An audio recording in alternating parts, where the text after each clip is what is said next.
How you doing? Catch your breath yet? What a thrilling end to the Sunday action in the National Football League. Hi there, this is SportsCenter from the nation's capital. I'm Scott Van Pelt. A full recap, highlights, reaction. We begin with the best thing I saw today. Take a guess. Just an astounding rematch of a divisional playoff game from a year ago. It's Buffalo and Baltimore. When last we saw Lamar Jackson, he was leading his team down the field for a score. A drop two-point conversion that could have tied the playoff game. Keep that in mind as we watch this. And Derrick Henry.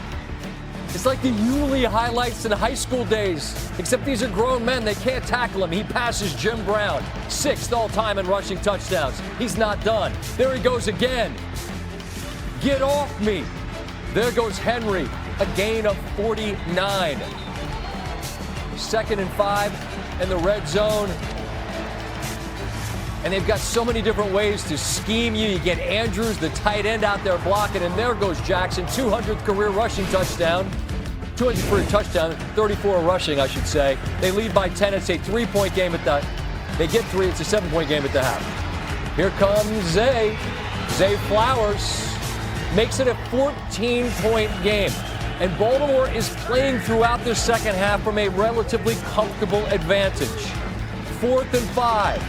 Looking deep. That's Joshua Palmer. Jair Alexander gets there prematurely. That's PI. The drive continues. James Cook had a little hold in over the summer. Wanted to get his contract situation figured out. He had a ton of touchdowns last year, 16 of them. He takes that in. They go for 2, don't get it. 8-point game. What a catch. It's Nuke Hopkins, his first target in Baltimore, his first catch in Baltimore. Just incredible.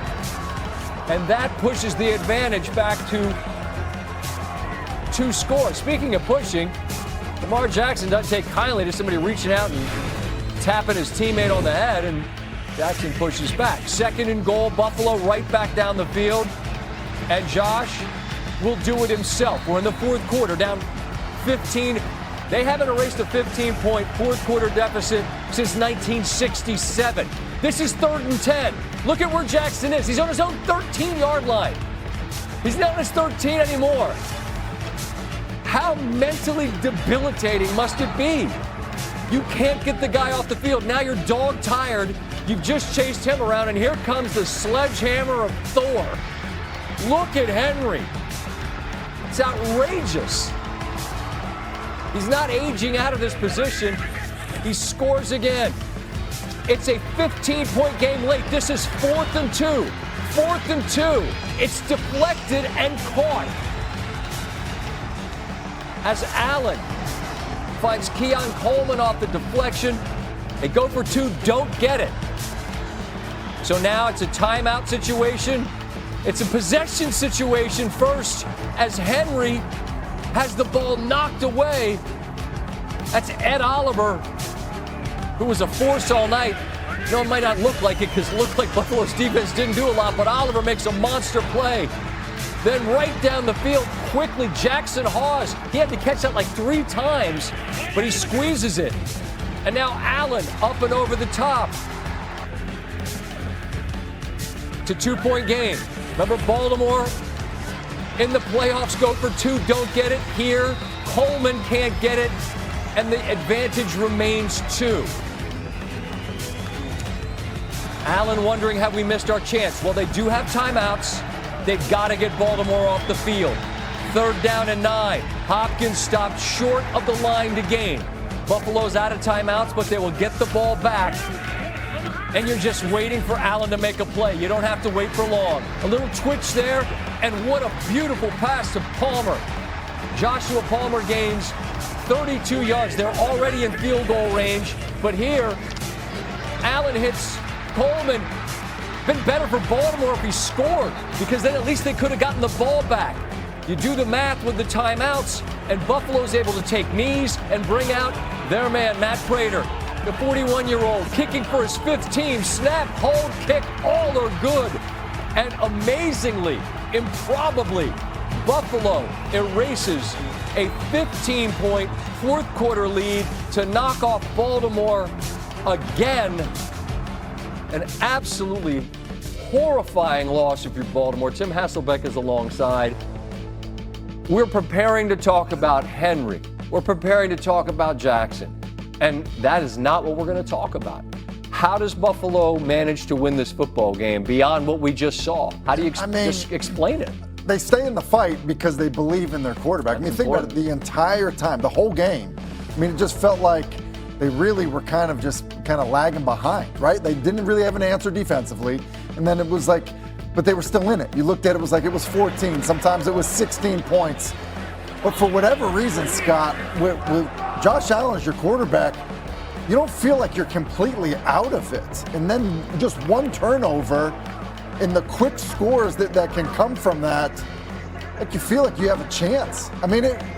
I think you even feel like you have to feel it in that locker room on that sideline, because I think you even feel it when we're watching it, that, hey, this game's not out of reach with him and what he's able to do. Yeah, Coleman's going to join us here in a few moments. He had 8 catches, 112 yards, the touchdown there on the 4th down, then that gigantic conversion there that got them close enough for knees, and then Prater. Again, he's only up because Bass couldn't kick this weekend, and Prater's been an excellent kicker everywhere he's been.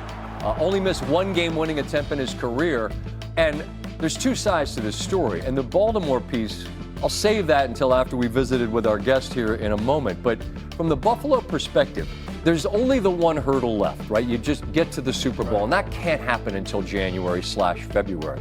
But to win a game like this that appeared largely beyond your grasp, the way they did, what kind of a launch point is that for a season? Listen, it obviously instills a massive amount of confidence, no matter how much adversity you face in any game throughout the season. The other thing is this, and we talked about it watching the games, is sometimes, you get into November and December and you start talking about home field advantage and you start talking about all the things that matter. It's amazing. You go back to the week 1 when you look and you think, wait a second, that game's going to matter this much?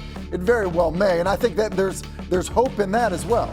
It's like at the end of an NBA game, somebody misses a free throw and you lose by 1 and you go, oh, if they'd have made that. Well, you forget the first quarter. Well, this is very literally the first quarter of the NFL season, the first game of the NFL season, and Buffalo wins this way. I'll get back to you in just a moment, and we welcome in to the show for the first time, I believe, it's Keon Coleman. Hey, Keon, it's Scott Van Pelt here on SportsCenter. Thanks for taking a second to throw in a headset. I'm just talking to Tim Hasselbeck, and we're trying to figure out how the hell y'all won this football game. You just walked off the field in Buffalo. How do you describe that wild sequence there in the end? That's just the identity of our team, man. If it's time on the clock, it's time for us to make a play. So we don't count us out ever. No, and we don't. And how much of that belief, Keon, comes from the fact that the quarterback that you have is Josh Allen and the sort of the talent that guy is working with at the moment? A lot of it comes from him, man, because with him, no play is dead. So you always have a chance to make the play. So he's going to extend and give everybody a chance, and you just got to go up there and make it. And then on the flip side, we do have a great defense that made some great stops for us. So we was able to, relay and rally off of what they did and then put our kicker in a great position and knock it in. What's it like, Keon, when you're watching, and your defense, I said it during the highlight, you guys made some plays, but my gosh, the way Lamar and King Henry are able to make plays as well, it must be like, I don't know, there's nothing anyone can really do. What is it feeling like when you're watching an offense like Baltimore when they're going on the kind of run that they were going on before you all came back? It's Lamar and Derrick Henry, man. They're going to do what they do best, and that's make plays and try to make your defense wrong. But our defense ended up being more disciplined, got the ball out and made some plays. I was trying to figure out, Keon, in real time, the 4th down throw. I couldn't tell if it was to Shakir and it got tipped by Kincaid, or, you made the play on it. I don't know if that was just a 4th down and 2 and Josh has got to throw the ball up. What was supposed to happen on the play where